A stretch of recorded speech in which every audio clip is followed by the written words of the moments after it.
Podcast original de Grupo Linke. Nordeste Podcast.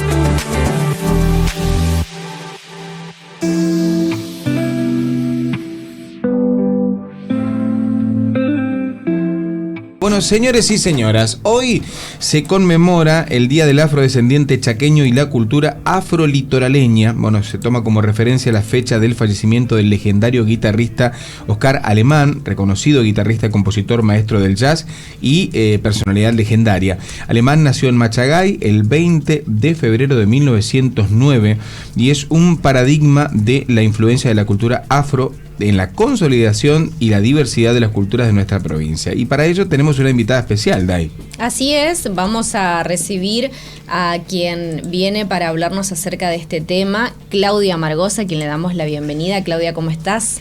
¿Qué tal? Buenos días, ¿cómo están? Pero Gracias muy bien. por recibirme y bueno, vamos a conversar un poquito de esto. Cuando hablamos de afrodescendientes, la pregunta es tonta, porque me gusta empezar con preguntas tontas. ¿De quién específicamente estamos hablando? Yo no sé si la pregunta es tonta. Estamos hablando de las personas que descienden de africanos y africanas. Uh-huh. Nosotros militamos por la afrodescendencia que deviene de la trata esclavista. Es como muy importante posicionarnos en ese lugar, porque nuestro país es un país negacionista, extranjeriza a las personas afrodescendientes, porque claro, al no reconocer la trata esclavista de nuestro territorio, de nuestro país, entonces hay una negación de la existencia de nuestra identidad. Uh-huh. Entonces, el trabajo es muy profundo, el que hay que hacer, el que venimos haciendo hace muchos años y que nosotros estamos tomando la posta en realidad, nuestros líderes y lideresas que vienen haciendo este trabajo para que hoy podamos estar, por ejemplo, dialogando en un medio de comunicación con la conciencia de la identidad afro de nuestro país y en este caso puntualmente de nuestra provincia. ¿A qué se debe el negacionismo de nuestro país? ¿Qué piensan ustedes? ¿Por qué creen que nuestro país niega la existencia de la trata esclavista o nuestra presencia? Es como, a ver, porque a mí me gusta países, que reflexionemos, sí. Uh-huh. porque esa pregunta que vos te estás haciendo es como súper importante. ¿Por qué? Porque si no sabemos por qué, ¿cómo hacemos para modificar? Claro. ¿Y por qué crees vos que? No, yo no creo. Yo y toda la población afro está segura de lo que sucede. ¿Por qué está segura? Porque lo vivimos. Ajá. ¿Y por qué se niega? ¿Por qué se negó durante tanto tiempo? Y porque desde un principio la construcción de este país estuvo pensada como una colonia de Europa, como esa imagen, esa propuesta, esa identidad uh-huh. y esa aspiración uh-huh. de ser europea, blanca, uh-huh.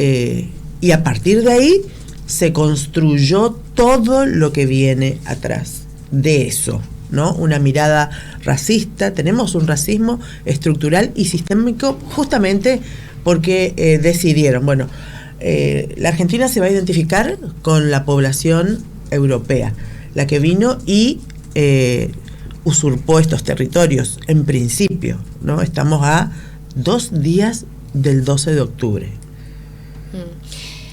¿Crees que hubo un retroceso en este último tiempo sobre todo eso que se ha logrado avanzar, digo, contra el racismo, contra el negacionismo? Es claro, es evidente que sí, que se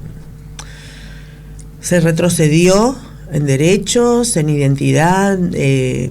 Habíamos avanzado sobre la mirada que tiene la población al conocer y enterarse de la población afro, ¿no? Digo, no nos damos ni cuenta de lo racista que somos porque es estructural. Entonces, no sabemos que nuestras prácticas son racistas. Lo normalizamos. Está totalmente normalizado vincular con lo negativo, lo feo y lo demoníaco todo lo que es negro, todo lo que tiene que ver con la práctica cultural afrodescendiente de nuestro país. Todo. Entonces, desde ese lugar que se construye quiénes son buenas personas, quiénes son las personas de bien, quiénes son las que hacen las cosas bien, quiénes son los que tienen los conocimientos, quiénes son, desde una mirada eurocentrada, todo lo demás siempre tuvo la idea de ser sometido. Pueblos indígenas las personas afro. Eso, más allá de nuestro país, que creo yo que es uno de los países más negacionistas en esto, y coincido con vos, a nivel mundial también, porque fíjate que también no ves ángeles, como la canción dice, pintor, que ¿por qué no pintás angelitos negros también? O sea, es una concepción quizás un poco mundial también, ¿no? Pero totalmente. ¿De qué se nutre el poder? África es uno de los continentes más invadidos, usurpados, de donde sacan todo se saca de ahí. El extractivismo, la apropiación cultural, todo viene de la población negra y los pueblos indígenas. ¿Qué cosas tenemos nosotros en nuestra cotidianidad que no nos damos cuenta y que pertenecen a esa no sé si es raza, si se dice así? No se dice raza. Claramente hace muchísimo no se tiempo, dice. ¿no? Hace muchísimo tiempo. Bueno, a esas etnias que nos quedaron. Eso está bien. Y hay muchas cosas que están, que las usamos, que las decimos, que las practicamos y que no tenemos idea que son afrodescendientes. Desde una terminología que quedó instalada, palabras como, no sé, quilombo, que la usamos muchísimo. Sí. Pero ¿cuál es la idea? Si yo te digo, ¿qué quilombo? ¿Qué te viene a la cabeza? Qué lío. ¿Qué lío? Claro, sí. Bardo, problema. Sí. ¿Y cuál es el significado verdadero de la palabra quilombo? ¿Sabemos cuál es? ¿No era un lugar donde se reunían? Sí. Que bailaban y demás No es solamente eso. No es que el quilombo es sinónimo de candombe, porque no es sinónimo. El quilombo es el lugar y recibió el nombre de quilombo todos los lugares en donde se reunían los cimarrones, las personas que escapaban, que lograban escapar o que eran libertos, y se reencontraban y armaban como una especie de comunidad. Son los espacios de resistencia, son los espacios que decidieron y eligieron para reunirse y estar ahí y mantenerse a salvo de la esclavización. O sea, eso era el quilombo. Eso es el quilombo. Y nosotros lo asociamos como algo de lío, malo, desorden. ¿no? Fíjate, porque fue la intención de este territorio de ponerle la negatividad a la palabra. Ajá. Fue una decisión. Hay una decisión de que todo lo que tenga que ver con lo afrodescendiente esté vinculado con lo malo, con lo feo. Sí. ¿Y qué se hace desde los espacios que ustedes tienen y fueron construyendo para reeducar esa mirada? Hacemos muchas cosas, desde charlas, talleres, conversatorios, trabajo en territorio, acercarnos a la población desde actividades muy que parecen que no tienen que ver con nuestra etnia o con lo que vamos a hacer, pero en ese recorrido terminamos hablando sobre nuestra identidad, tratando de posicionar a la población afro en un lugar de seguridad, porque esto que me preguntabas, ¿cuántos serán los afrodescendientes? Esa es una pregunta muy recurrente. Estábamos hablando antes de salir al aire. No hay una posibilidad de que sepamos el número real. Porque la gente no quiere reconocerse. ¿Nosotros nos negamos? O sea, ¿la sociedad se niega? Total y absolutamente. Total y absolutamente. Por esta discriminación, ¿no? Pero claro, la gente que no porta el fenotipo, porque nuestra afrodescendencia no es igual que la afrodescendencia en otros lugares. Hay diferentes gamas de marrones en nuestras pieles. ¿Tiene un origen lindo? No. Las violaciones sistemáticas desde épocas antiguas, desde que trajeron a las personas a la fuerza aquí, fueron generando esa variedad y ese mestizaje. Y después, una vez que se abolió la esclavitud, sí hubo encuentros étnicos por propia decisión. ¿La pasaban bien? Una persona negra que se casaba o se acercaba o formaba familia con una persona blanca, ¿la pasaba bien por propia decisión? No. Había una decisión, sí, pero de ahí a que ese vínculo tenga un pasar amigable en la sociedad, no era así. ¿Y que se casaban obligados o a veces obligados por una vida mejor o querer aspirar a otra cosa? Contame un poquito más de eso. Y eso es algo como muy íntimo de cada familia. Ajá. No son historias que se hablen. También me decía, ¿será que somos afrodescendientes? Y a esta altura en Argentina es difícil que no tengamos un gen afro dando vuelta por ahí. Porque pasaron cosas que no estaban buenas. Porque la empleada de tu casa era una persona negra. O una mujer o un varón. Esas mujeres que vivían en el fondo del patio, que era la empleada, resulta que era o tu mamá, o tu abuela, o tu tía, porque pasó algo que no estaba, viste, muy claro, medio turbio. Y esas historias duelen. Sí, totalmente, pero a ver, también un paso para reeducarnos es reconocer esa historia, que es nos necesario. duele, lo que nos rompe, lo que nos quiebra, es necesario reconocerlo. Ahora, ¿qué es cuáles son las riquezas culturales que nos dejó o que nos deja o que con las que todavía convivimos? Vos sabés que cada vez que vamos a dar charlas sobre, por ejemplo, lo más evidente que tiene que ver con la música, la danza, se sorprenden cuando decimos, bueno, hasta el chamamé tiene su vinculación con la negritud. Los guaraníes con los afro. El malambo, la chacarera, el rasguido doble. El bombo. El bombo es hijo de los tambores. El bombo es hijo de los tambores. Hay una reacción así, candombe, milonga, tango. Esa es la evolución del tango. El ritmo de nuestro folclore está muy metido. Pero está totalmente atravesado por la negritud. Nosotros decimos, bueno, a ver, ¿qué comida representa la Argentina? Un asado con achuras, empanadas, locro. En todo eso hay negritud. A ver, ¿en qué, por ejemplo? Las achuras eran las comidas que tiraban los patrones porque no las comían, y de tirar esa comida surge la creatividad afrodescendiente en Argentina. Entonces no es una comida africana que la trajeron de la diáspora.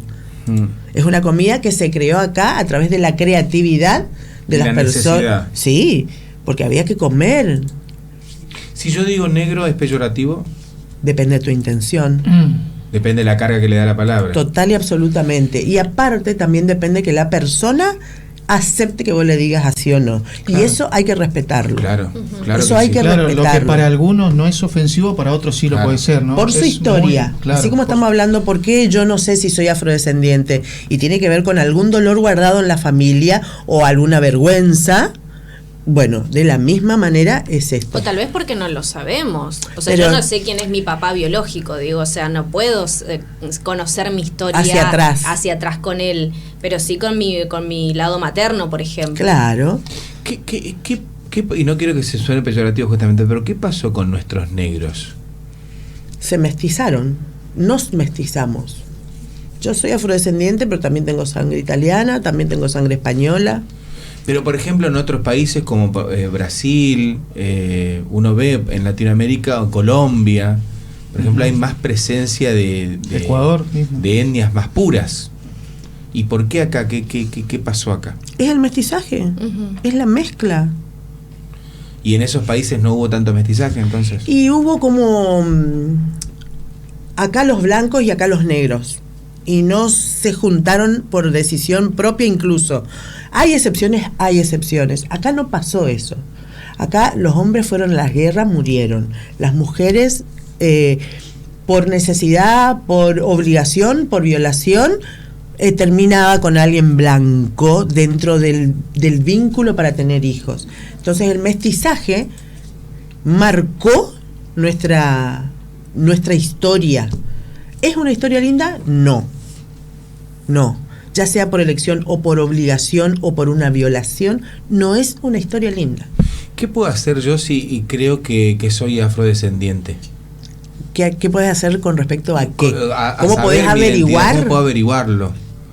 Bueno, dentro de nuestras organizaciones, digamos, Awona Wotioque, que es de acá de Chaco, y la Sociedad del Tambor, que también somos dos organizaciones que trabajamos juntas, pero Awona está dentro de la Red Federal Afroargentina, donde articulamos con otras organizaciones de otras provincias.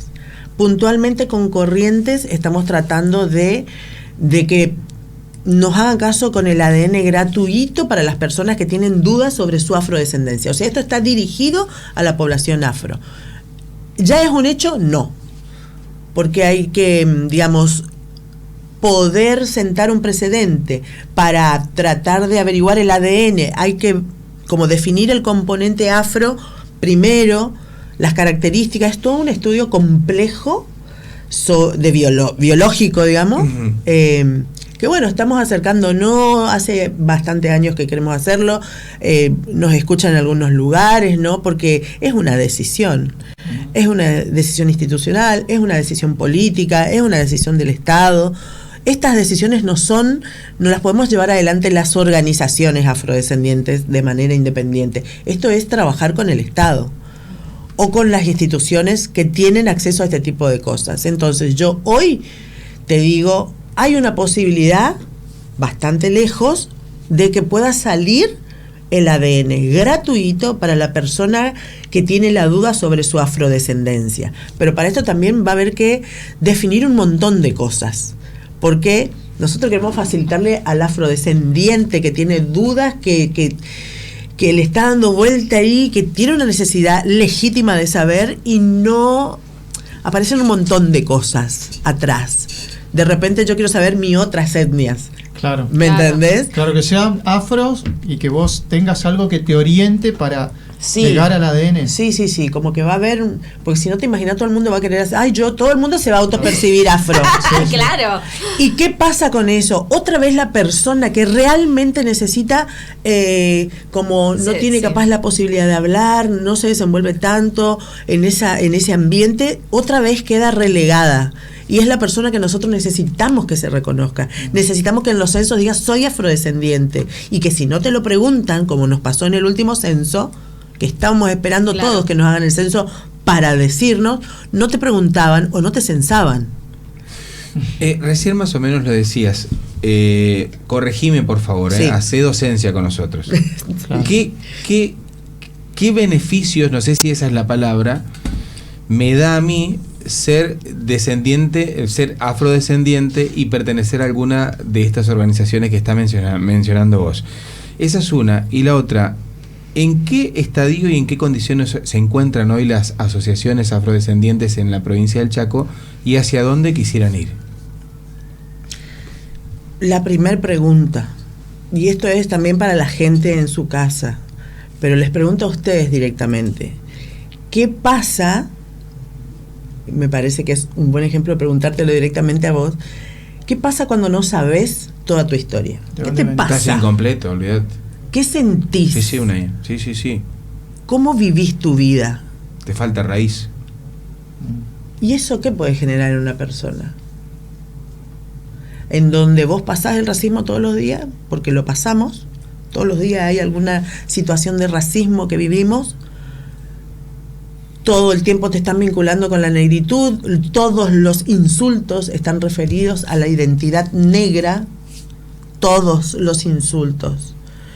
La policía persigue a los negros, no persigue a los delincuentes rubios o blancos, persigue al que tiene fenotipo negro, sea delincuente o no. Entonces, te pasan un montón de cosas vinculadas a la negritud y vos no sabés. Es necesario. Cualquier persona tiene derecho a conocer su historia, su identidad. Y si esa identidad está vinculada a lo negro, necesita que sea digna. Por eso hablamos de una María Remedios del Valle en las escuelas. Por eso les preguntamos si saben quién está en el billete de 10.000 pesos. Porque te hablan de un montón de héroes varones. ¿Y qué pasa con las mujeres? ¿Y qué pasa si hay una heroína y una madre de la patria que aparte de ser mujer es negra? Hay un montón de cosas. Bueno, esa es la primera, la primordial, que es conocer la raíz. Es fundamental. Es la fundamental. Pero, ¿y después?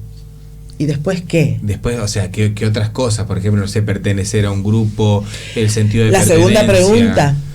No, voy con la misma. O sea, claro, o sea, el sentido de pertenecer a un grupo de personas, el no sentirse solo, el sentirse acompañado, no sé, se me ocurren un montón de cosas, porque trasladás esta pregunta que me estás haciendo a mí, a cada uno de ustedes.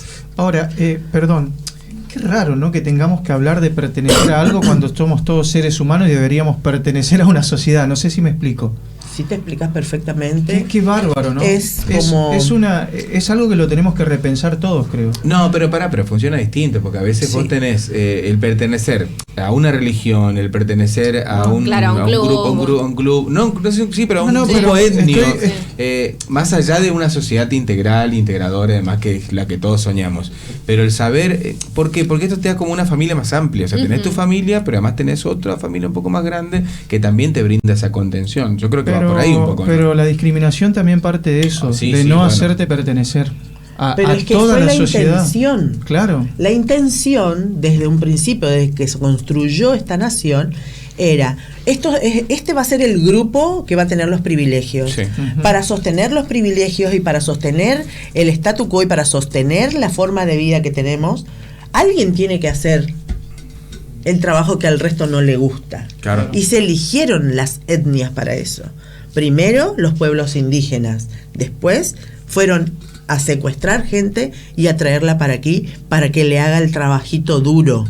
Pero a toda esa gente, como la quiero poner en una categoría menor, entonces los trato de sucios, vagos, que no hacen nada. Qué interesante, ¿no? No se estigmatiza. Vagos, sucios, no hacen nada. ¿Quién sostiene?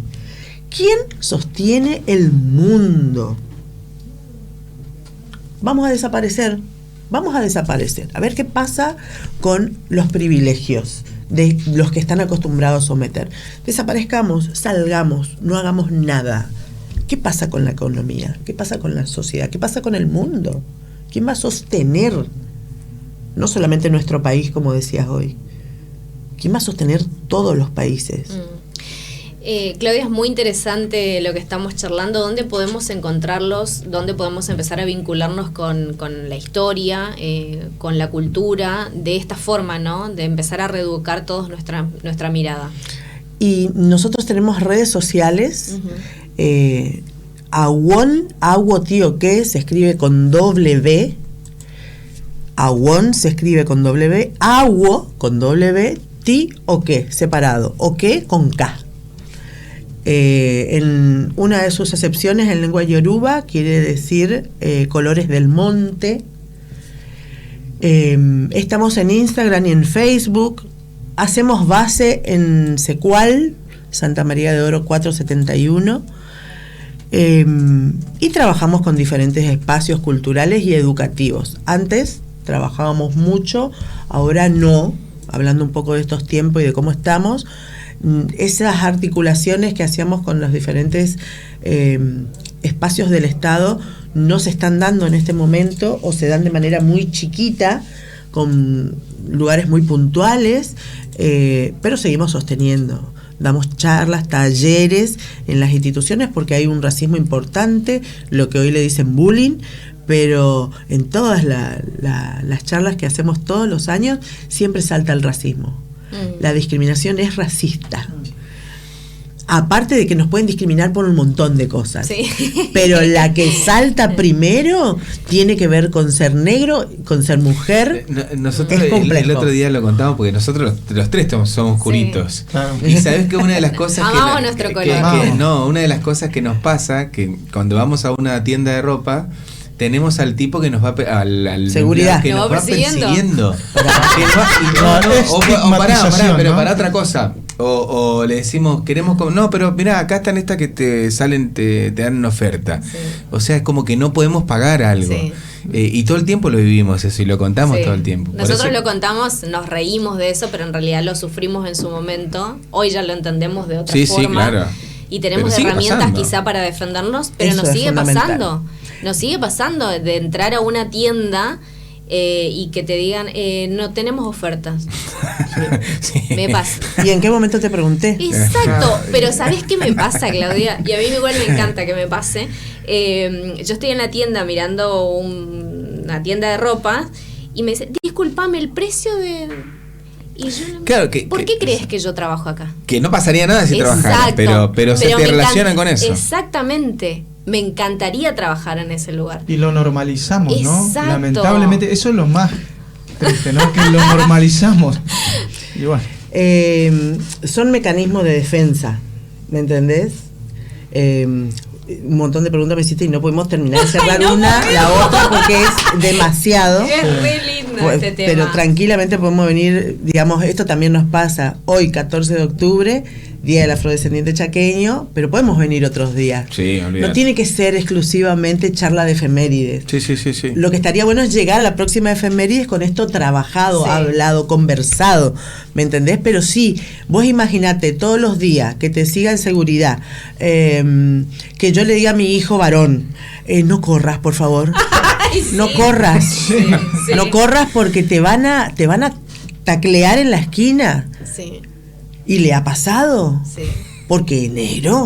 Sí. ¿Me entendés? Mis amigos estaban en la parada de colectivo yéndose a comprar un pantalón porque era un cumpleaños de 15 y eran las 7 de la tarde, casi oscurito, ¿viste? Y pasó la policía y lo llevó preso. O sea, porque estaban en la parada de colectivo. Por portación de rostro. Claro, y tenía ¿y de dónde sacaste la plata? Le decían. Y trabajé toda la semana y tengo efectivo para ir a comprarme mi pantalón. Ese tipo de acciones hay que denunciarlas. Sí. Bueno, hay pasó. recursos. Sí. No sé hoy si es distinto, pero esto pasó hace casi 10 años, sí. Pero sí. No, eso nos pasa todo el tiempo. Todo el tiempo. Qué sé yo. Porque en nuestra familia, otro concepto que es el colorismo, que en Argentina siempre están diciendo que es racista, no hay negro, qué sé yo, no pueden ver cómo fue el proceso esclavista en este territorio. Claro. Las cosas espantosas que pasaron en este territorio, que hicieron que no seamos tan oscuros de piel. Que no quiere decir que no haya afroargentinos de piel más oscura, los hay. En mi familia hay una gama de colores. Mis hermanos mellizos nació ella blanca y él negro. Con mi hermana blanca nos vamos a un lugar, las dos, y la gente le habla a ella. Claro. No me habla a mí. Sí, me pasa lo mismo con mi hermana. Lo último que te pregunto, ¿qué libro me recomendás para leer para entender un poco más esto? O varios, no sé. Sí, a mí me pasa que para entender la afrodescendencia en Argentina, vos no vas a encontrar libros de personas negras que abren sobre esto, la identidad negra afroargentina. Y yo te puedo recomendar algunos libros, pero son de personas blancas que escribieron sobre nosotros. Y a mí no me gusta. Claro. Y no me gusta, así te lo digo un poco.